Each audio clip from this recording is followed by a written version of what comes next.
Hello everyone, welcome. আশা করছি তোমরা ভালো আছো, সুস্থ আছো। আমিও ভালো আছি।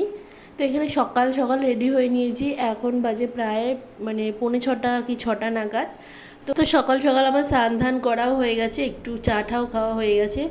তো এবার আমরা বেরিয়ে গেলাম। আমরা আজকে যাব নারায়ণেতে, কারণ মায়ের যেহেতু শরীর খারাপ, আমার মা না, রাহুলের মায়ের শরীর খারাপ, তো ওনাকে নিয়েই যাচ্ছি। এখানে আমি, মা, দাদা ভাই আর আমরা তিনজনাই যাচ্ছি। আর মনাকে দেখতে পাচ্ছ সামনে, কারণ কি ওর যেহেতু মর্নিং স্কুল, ও বেথানিতে পড়ে, তো ওকেও একবারে ওখানে ড্রপ করে দেওয়া হয়েছে। তো ওই যে দাদা ভাই ওকে নিয়ে চলে গেল একটু ভেতরে, ভেতরে ওকে দিয়ে আসলো।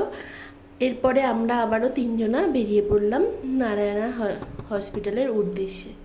তো এবার এখানে একটু পাম্পে তেল ভরে নিল, দেন আমাদের খিদেও পেয়ে গেছিলো। তো এখানে সত্যি বলতে পুরিটা জাস্ট অসাধারণ ছিল খেতে। যাই হোক, আমরা সেরকম করে ব্লগ করা কিছু হয়নি, যেহেতু সকাল সকাল উঠেছিলাম, তো একটু ঘুমাচ্ছিলাম, একটু ব্লগ করছিলাম। আর চারিদিকে এত রোদ না, কিছু বলার নেই। তো আমি তো আর বললামই সেরকম ব্লগ করিনি। তো ফাইনালি আমরা চলে এসেছি। তো এই যে দেখতে পাচ্ছ চারিদিকে কত রোদ, বাবারে বাবা। তো এই যে এবার আমরা হসপিটালে গাড়িটা পার্কিং করে এবার আমরা ঢুকে পড়ছি হসপিটালে। এখানে আমরা বসেছিলাম, আমরা 10টার মধ্যেই পৌঁছে গেছি। আর মায়ের অ্যাকচুয়ালি অ্যাপয়েন্টমেন্ট ছিল অন্য একটা ডক্টরের। আর তো আমরা যখন কল্যাণীর ব্রিজে, তো তখন ফোন করে রিসেপশান থেকে বলা হচ্ছে যে আজ তো উনি আসবেন না, তো অন্য ডাক্তার আসবে।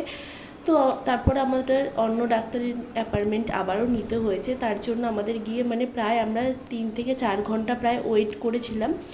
আমরা 10টার মধ্যে পৌঁছে গেছি, কিন্তু আমাদের ডক্টরের দেখানো হয়েছে 3টে বাজে হয়তো তখন। আর ওখানে মায়ের প্রেশার, এই ওয়েট, এইগুলোই মাপা হচ্ছিল। আর আমি টুকটাক করে একটু ভিডিও করে নিচ্ছিলাম, যেটুকুনি পেরেছি আমি তোমাদের সাথে শেয়ার করার চেষ্টা করেছি।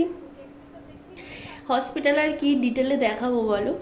তো এই যে বসে আছি, তো সেগুলোই আমি ভিডিও করছিলাম। তো আবারও একটু খিদে পেয়ে গেছিলো। তো ফাইনালি আমাদের ডাক্তার দেখানোও হয়ে গেছে। এবারে আমি ডাক্তার দেখিয়ে বেরিয়ে এবার একটু ঘুগনি, তারপরে মাকে ডিম সিদ্ধ, বিস্কুট, এগুলো খাওয়ানো হয়েছিল। এবার বেরিয়ে পড়েছি আমরা বাড়ির দিকে, রওনা দিয়ে দিয়েছি। তো বললামই সেই সকালবেলায় হচ্ছে পরোটা না, তো পুরি খেয়েছিলাম। আর এবারও যেহেতু প্রায় এখন 3:30 নাগাদ, 3টে কি 3:30 নাগাদ বাজে। তো এখানে একটা হোটেলে ঢুকেছিলাম, এখানে আমরা ভাত নিয়ে নিয়েছি। বিশ্বাস করো হোটেলটাতে ফ্যান ছিল, বাট ফ্যানটা না একটু গায়ে লাগার মতন ছিল না, এত তাপ।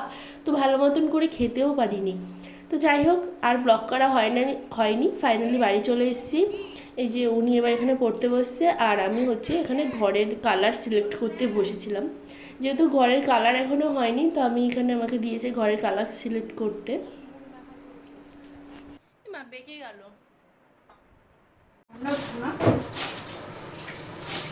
পেঁয়াজ মিয়াজ সব কিছু, মুড়ি মাখা, চপ, আর এই যে চা।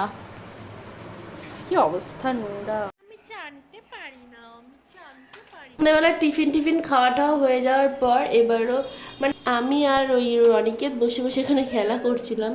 তো আমি কি বলছিলাম আমার মনে নেই। আর এই যে ও এখানে গাড়ি নিয়ে খেলছে, তো ভিডিও বানাচ্ছি। খেলা কর তুই। এটা কয়দিন টিকবে গাড়িটা? হ্যাঁ, গাড়িটা কয়দিন টিকবে? একদিন। তারপর মা যখন বিটের মধ্যে দেবে দুমদুম করে, তখন দেখবে একদিন বেরিয়ে যাবে তোমার।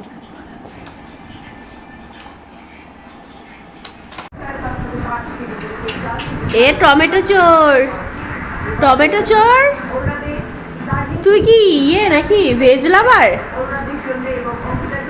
ভেজ লাভার হবি? দেখ, কুমড়া খায়, টমেটো খায়। কি রে, তুমি কি ভেজ লাভার হবা?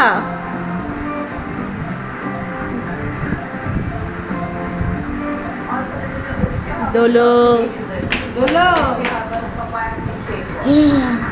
খুব খচ্চর। হ্যাঁ, তোমার শুধু কামড়ানি। দোলো